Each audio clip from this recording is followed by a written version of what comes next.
Virginia was an election of 3 million Americans. This court did not overturn a map, it overturned an election. An election. And when we talk about the balance of power and a system of checks and balances.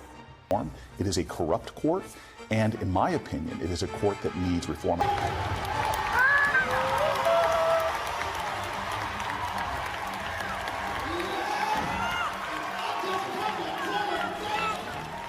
It's one thing for a court to check a legislature or an executive, but the end-all and be-all of power in America should be the people. Elections. Hope you all had a happy Mother's Day, ladies and gentlemen, because the Democrats clearly are not. They are seeking revenge, okay? After they've been getting their butts whooped in this gerrymandering battle, they're looking to seek vengeance, okay? They're looking to fire the Virginia Supreme Court justices, all of them, all 7 of them, because they're ticked off that they got their rigged, unconstitutional gerrymandered map in Virginia overruled. Okay, this got thrown out because they broke pretty much every rule that you could possibly break, and now they're looking for vengeance. So let's go ahead and react to this guy from Fox News going more into detail about this. By the way, guys, there's a new feature on YouTube where you can hype videos, so be sure to like the video, hype the video. It helps out a lot. Appreciate you. The New York Times is reporting about these machinations at least being discussed by some Democrats at high levels, one of which, as you just detailed, Joey, involves taking out the entire state Supreme Court. Just basically going back retroactively and saying, oh, you're all too old. The new cutoff is 54. You're all ineligible to be justices, so you're out. Filling 7 seats with their own hacks and doing it again. That is banana republic, like facts. Total institution destroying madness. Then the backup plan that they're talking about doing apparently is to invalidate the 2020 constitutional amendment that was overwhelmingly supported by Virginians, that created the independent redistricting process that has actually brought about a fair map. And then the legislature would say, okay, that one doesn't count anymore. Now we'll draw these new districts. It's wild. I think there are some Democrats tapping the brakes on it, which they should be. If they seriously consider either of these things, it is seismic and like a red flag moment for the democracy that they pretend to care about. Don't do this. Do you guys actually think that the Democrats at this point care about democracy? This is just a talking point. Let's not forget that Kamala Harris was installed. She didn't win any primary. They didn't even like her originally. They just didn't have time to fundraise, or they didn't, well, they had time, but they didn't trust that they had time to start over. Okay, they got greedy and thought maybe they could just get lucky and that the Trump hate would be enough. It wasn't, and they failed miserably. But she was just an installed candidate. There was no votes for her. They voted for Sleepy Joe. Kamala Harris, they had nothing to do with that, at least not originally. So you can like really miss me with the we're fighting for democracy talking points. They're fighting for Democrats. If by fighting for democracy they mean fighting for Democrats to win, then that is what they're fighting for. They're not fighting for the Constitution. They're not fighting for democracy. They're certainly not fighting for the people, because Democrats get in power all the time and people are still struggling and suffering and getting killed, going starving, being homeless, all these different things. So guys, what's crazy about this too is Spamberger apparently knew that this was a failing plan. So maybe there's people behind the scenes that are like pushing Spamberger to do certain things. I don't really know, but allegedly that is what was going on. Let's go ahead and react to a clip about that. On in Virginia. Yeah, so it was a very close referendum. I think a lot closer than the Democrats expected with all that spending that they plowed into it. But the Virginia Supreme Court determined not that the map was illegal, the process of trying to change the Constitution was done illegally. This was an unlawful process. And the Democrats actually insisted that the Supreme Court of Virginia wait until after the referendum to make this decision. That was their position. And now, why do you think that they did that?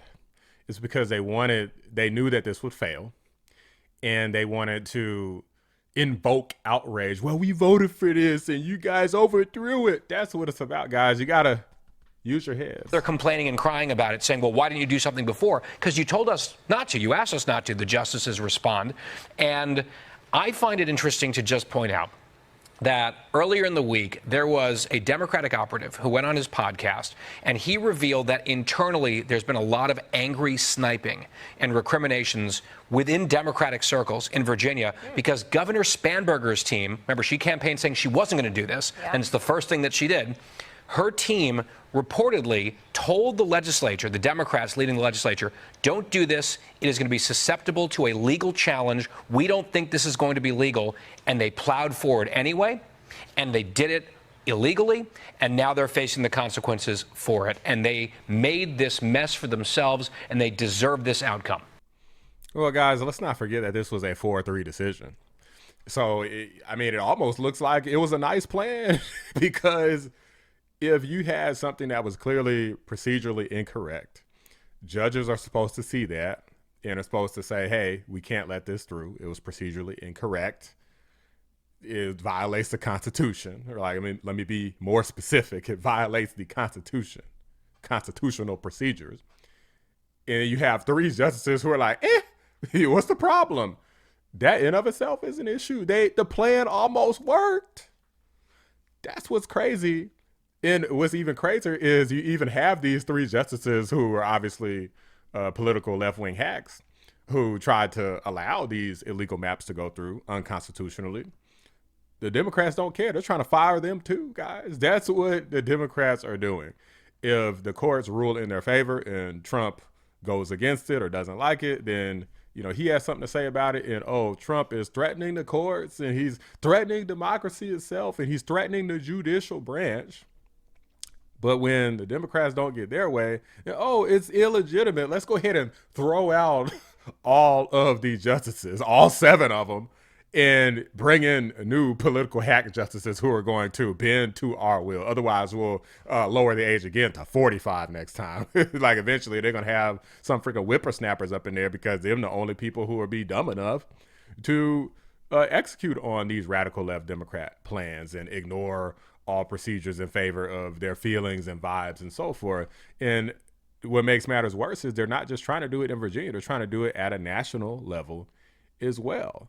And congressional Democrats are wading into a political firestorm over the Supreme Court. A group of lawmakers plans to introduce legislation today that would expand the court from 9 justices to 13. You take me to my next question, because this decision has revived the debate within the Democratic Party about potentially adding more seats to the Supreme Court.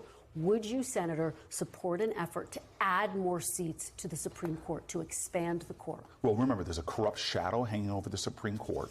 Some of these same members that are voting on decisions like this are accepting gifts from billionaires. We have RVs, lavish vacations. It's a corrupt court. The highest court in our land has the lowest ethics law. The Supreme Court desperately needs reform.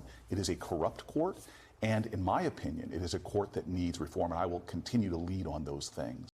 These are not people who intend to play fair. They're just mad that right now they're losing the legal battle. They're losing their only hope. They hope that the midterms would turn things around. They could get some impeachments going. They could pass some more woke legislation. And anything that goes wrong, they're just going to turn right around and blame Trump. That's what they always do. They blame Trump for the whole Biden presidency and everything that went wrong there, right? Didn't work, but they tried it, and they're obviously going to try to do it again if they gain some sort of power. They're going to try to prosecute political opponents. And what's crazy is that even though Democrats keep saying outright that they're going to prosecute Kash Patel, Kristi Noem, Tom Homan, they're going to prosecute Trump again, even though they keep saying these things, I don't see anyone on the fake news coming out and saying like, hey, don't you consider that retribution? Don't you consider that to be political persecution? No, they just keep asking Trump about the same stupid nonsense. Even though the Democrats are going on TV saying, yeah, we're going to prosecute this person and prosecute that person. I don't hear Trump saying that. I don't hear Trump talking about impeaching people and all this stuff. Guys, these people are desperate. And you know what happens when you corner an animal. Okay, the corner animal, they're going to come out swinging, biting, clawing. They're going to do everything imaginable. So I'll just say this. Do not let your guard down, because these people are absolutely ruthless. Like Kamala said, she wants to be ruthless. And if they find any different angle that they could come at, then trust and believe they're going to take it. And I'm sure it won't be pretty. But these are just my thoughts, guys. Let me know what you guys think. Drop a like on the video. Subscribe to the channel if you're new. I appreciate you guys watching. I'm out.